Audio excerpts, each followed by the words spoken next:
Hola, soy Amelia y hoy hablaremos sobre el proceso inflamatorio. Un proceso inflamatorio puede ser ocasionado por cualquier traumatismo. Este proceso es mediado por factores humorales y celulares que intentan limitar y reparar la lesión producida.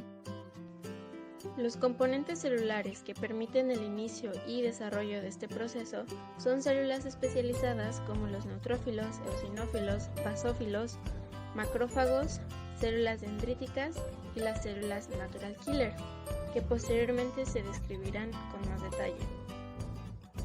Los neutrófilos constituyen del 40 al 70% de los leucocitos circulantes. Los neutrófilos maduros tienen una vida media de aproximadamente de 2 a 3 días. Estos son la primera línea de defensa contra las infecciones. En el caso de los eosinófilos, estos constituyen hasta el 5% de los leucocitos circulantes. Su objetivo es eliminar microorganismos extraños secretando sustancias tóxicas. Son una fuente importante de mediadores inflamatorios como prostaglandinas, leucotrienos y factor activador de las plaquetas. Los basófilos constituyen menos del 5% de los leucocitos circulantes. Comparten diversas características con los mastocitos. Ambos poseen receptores de alta afinidad para IgE denominados Fc-εRI. En el caso de los monocitos, estos son precursores de los macrófagos tisulares. Emigran hacia los tejidos donde evolucionan a macrófagos gracias a un factor de crecimiento especial, secretado por varios tipos celulares, por ejemplo células endoteliales o fibroblastos. Los macrófagos son activados por el interferón gamma y el factor estimulante de colonias de macrófagos granulocitos. Los macrófagos activados matan a los microorganismos intracelulares y secretan interleucina 1 y el factor tumoral alfa. Esto aumenta la expresión de moléculas de adhesión en las células endoteliales, facilitando la llegada de leucocitos y la destrucción de los microorganismos patogénicos. Las células dendríticas son las células presentadoras de antígeno más potentes que existen y tienen la capacidad de activar a los linfocitos T colaboradores que no han tenido contacto antigénico previo. Las células natural killer constituyen del 5 al 15% de las células mononucleares de la sangre periférica, ya que son la primera línea de defensa frente a infecciones víricas, bacterianas intracelulares y eliminación de células neoplásicas, ya que tienen capacidades citotóxicas e inmunorreguladoras. Ahora hablaremos sobre el sistema inmune innato frente a una infección por el virus del dengue. Es transmitido por el mosquito hembra Aedes aegypti infectado, que en la picadura deposita las partículas virales. Estas, al entrar en contacto con las células dendríticas de la piel, desencadenan una respuesta inmune.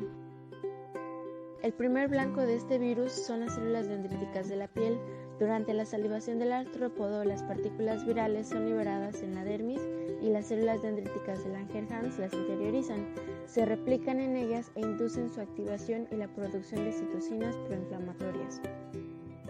La activación y maduración de estas células contribuye a la diseminación del virus cuando éstas migran a los ganglios linfáticos. Además, reduce la capacidad de estas células para producir interferón tipo 1, el cual normalmente se dispara en respuesta a infecciones virales.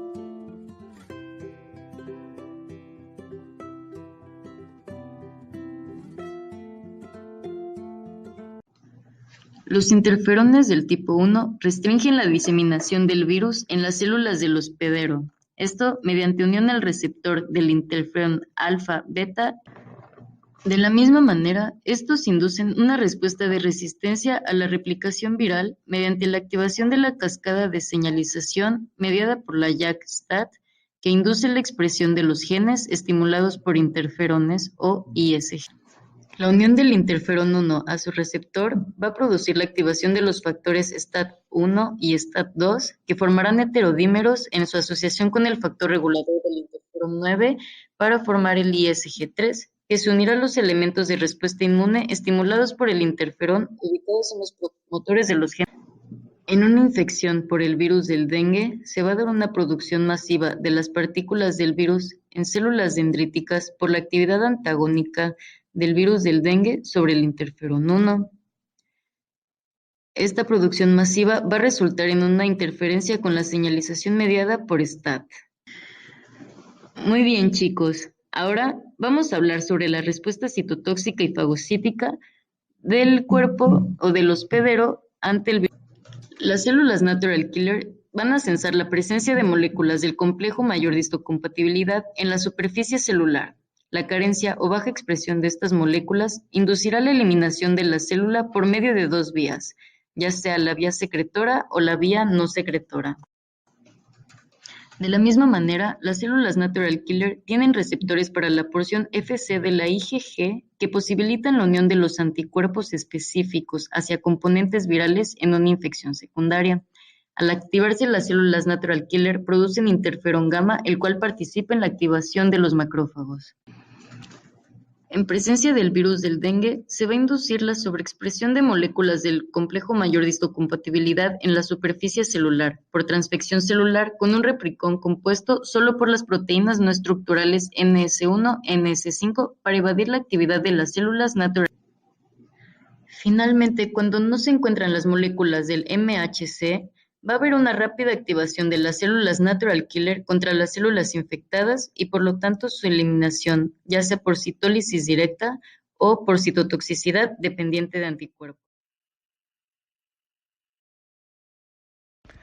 Los macrófagos activados producen óxido nítrico. Este es un mediador de la inflamación y un efector importante de la destrucción de las partículas virales fagocitadas. La afección de estas actividades favorece la diseminación viral. Las vías del complemento alternativa y lectina son importantes mecanismos efectores a nivel de la respuesta inmune innata.